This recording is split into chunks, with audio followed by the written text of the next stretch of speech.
आज सुबह का सलाम। खुदावन के कलाम से एक बार फिर मैं आज आपको उभारना चाहता हूँ। गुजरे हफ्ते हमने देखा किस तरह से हमने एक पर्व मनाया जो पुनरुत्थान का पर्व था, और ढेर सारी इबादतें हुई और बहुत से खुदा के खादिमों ने खुदा के कलाम को बताया कि हमारा खुदावन यीशु मसीह जी उठा है। जी हाँ, फिल हकीकत हमारा खुदावन यीशु मसीह जी उठा है। आज सुबह मैं एक टॉपिक के साथ आपको संबोधित करना चाहता हूँ। आपके सामने जो मैं टॉपिक लेकर आया हूँ वो है जिंदा उम्मीद। अगर आप हमारे साथ खुदा के कलाम में से देखेंगे, जो पहला पत्रस उसका 1 अध्याय और उसका 3 पद जो आपको मिलेगा, जहाँ ऐसा लिखा हुआ है, हमारे प्रभु यीशु मसीह के परमेश्वर, हमारे प्रभु यीशु मसीह के परमेश्वर और पिता का धन्यवाद और हो, पिता का धन्यवाद हो, जिसने यीशु मसीह के मरे हुओं में से यीशु मसीह के मरे हुए में से जी उठने के द्वारा जी उठने के द्वारा अपनी बड़ी दया से हमें जीवित आशा के लिए नया जन्म दिया। उर्दू में बहुत खूबसूरत से लिखा हुआ है कि हमारे खुदावंद यीशु मसीह के खुदा और बाप की हम्द हो, जिसने यीशु मसीह के मुर्दों में से जी उठने के बाइस अपनी बड़ी रहमत में जिंदा उम्मीद के लिए नए सिरे से पैदा किया है। जिंदा उम्मीद के लिए नए सिरे से पैदा हुआ। खुदावंद यीशु मसीह इस दुनिया में आया और उसने 33.5 साल में अपने उस उद्धार के काम को पूरा किया, मर गया, गाड़ा गया और तीसरे दिन मृतकों में से जी उठा। बस यही समाप्त नहीं हो गया। इसके बाद भी खुदावंद हमें इस बात के लिए बताता है कि उसने हमें एक जिंदा उम्मीद दी है, और अगर आपके पास उम्मीद नहीं है तो आपका जीवन व्यर्थ है। अगर आप इस जन्म में आशा लगाते हैं तो बाइबल बताती है कि आप सबसे बड़े अभागे। हमारे पास जिंदा उम्मीद है, जीवित आशा है, जो हमारे खुदावंद यीशु मसीह ने हमको दी है। ये हमारी पहचान है। आपको याद होगा यूहन्ना के अध्याय में खुदावंद यीशु मसीह ने जब वो अपने शागिर्दों से बात कर रहा है, उसने इस बात के लिए बताया और उसने कहा, मैं आकर तुम्हें अपने यहां ले जाऊंगा ताकि जहां मैं हूं वहां तुम भी रहने पाओ। यह है आशा, यह है विश्वास, यह है जिंदा उम्मीद, और ये हमें आगे के जीवन को दिखाती है कि हमें एक दिन खुदा के साथ रहना है। यही हमारी आशा है, यही मसीह जीवन है, और यही हमें दुनिया से अलग करता है। अगर हमारे पास जीवित आशा नहीं है तो हम अभागे। खुदा ने अपने लोगों को चुना और अपने लोगों को जीवित आशा के साथ उसने तमाम बरकतें दी। अगर हमारे पास आशा नहीं है तो हमारे पास कोई खुदा की बरकत नहीं है। आपको मैं अब्राहम के व्यक्तिगत जीवन से आपको बताना चाहता हूं कि जब अब्राहम 100 वर्ष का हुआ तो खुदा ने उसे एक बेटा दिया जिसका नाम उसको इज़हाक रखा। और फिर इज़हाक जब 25 वर्ष का हो गया तो खुदा ने उससे कहा कि तू इसे ले जाकर मोरिया पहाड़ पर कुर्बान कर दे मेरे लिए। मैं आपको बताना चाहता हूं, सहर्ष अब्राहम उठा, उसने अपने बेटे को लिए, उसने लकड़ी ली, उसने छुरा लिया, उसने गदा लिया, सब कुछ लेकर मोरिया पहाड़ के ऊपर जा रहा है ताकि वहां पर वो अपने बेटे को कुर्बान कर दे। क्या आप जानते हैं कि अब्राहम जो इज़ाक का बाप था, उसके दिल पर क्या गुजर रही होगी?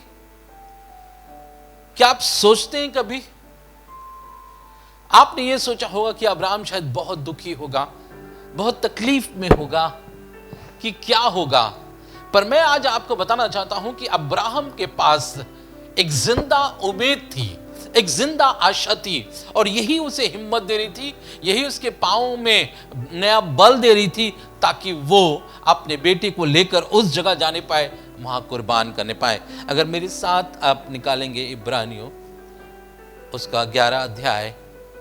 क्योंकि उसने मान लिया, क्योंकि उसने मान लिया, उसका विश्वास था, उसके पास एक आशा थी, क्योंकि उसने ये मान लिया कि परमेश्वर सामर्थी है, क्योंकि परमेश्वर सामर्थी है कि उसे मरे हुए में से जिलाए, उसे मरे हुए में से जिलाए।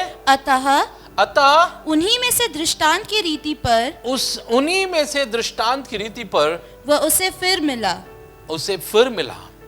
उसे उसके पास एक आशा थी कि वो परमेश्वर जिसने मुझसे कहा है कि तू इब्राहिम को जो है इसाक को कुर्बान कर दे, सो उसके पास जीवित आशा थी, और उसी आशा में वो उसे दोबारा मिलने पाया।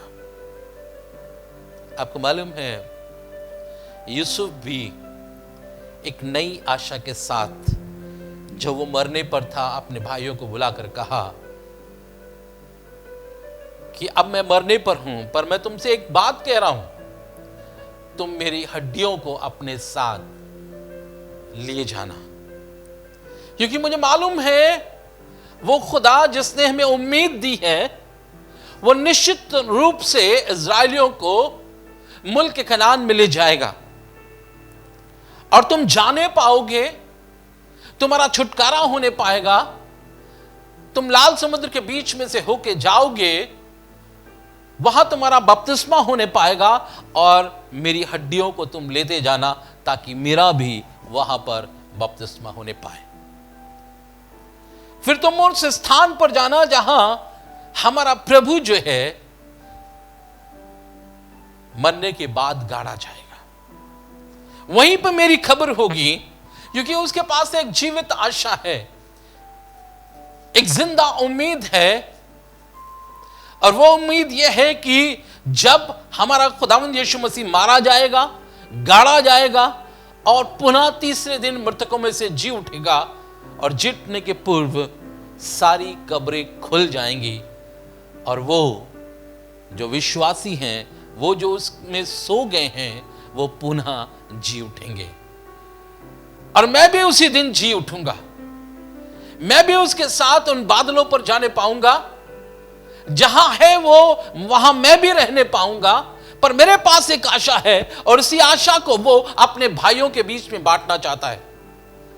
वही आशा जो है उनके भाइयों के लिए सामर्थ का काम कर रही है।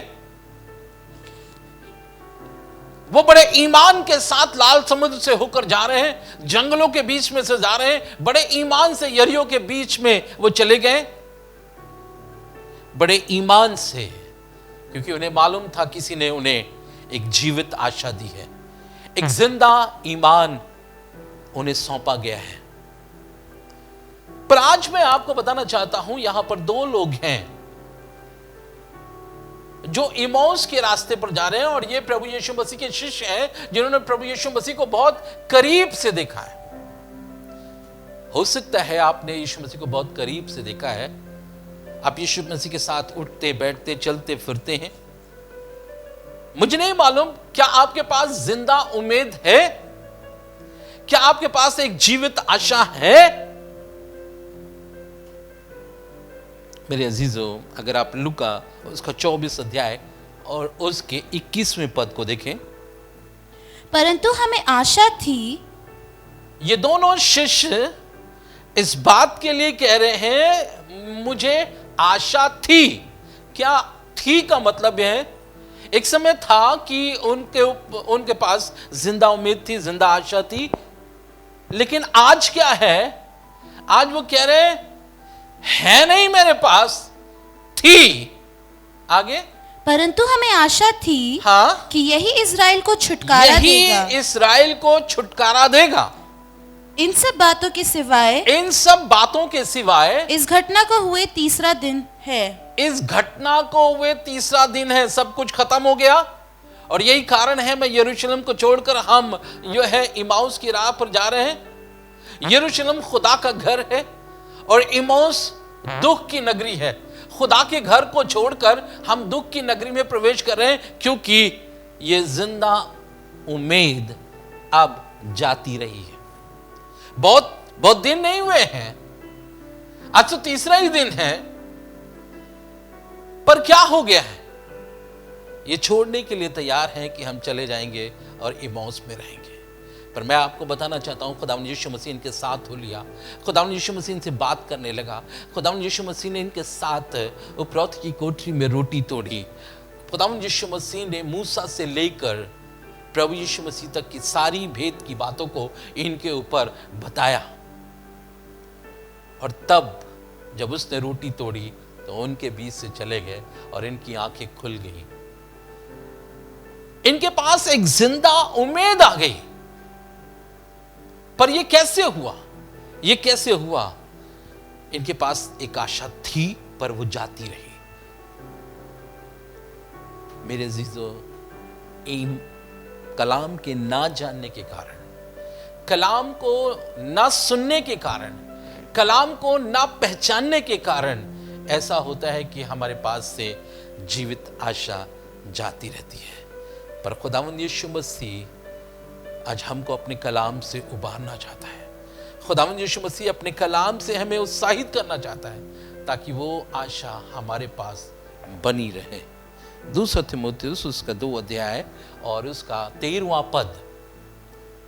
यदि हम अविश्वासी भी हों, यदि हम अविश्वासी भी हों, तो भी वो विश्वास योग्य बना रहता तो है। भी वो विश्वास योग्य बना रहता है। अगर हम अविश्वासी हों, हमारे पास से जीवित आशा जाती रहे, लेकिन खुदावंद यीशु मसीह फिर भी विश्वास योग्य बना रहता हमारे है, साथ विश्वास योग्य बना रहता है, क्योंकि वो आप अपना इनकार नहीं क्योंकि कर वो आप सकता। अपना इनकार नहीं कर सकता।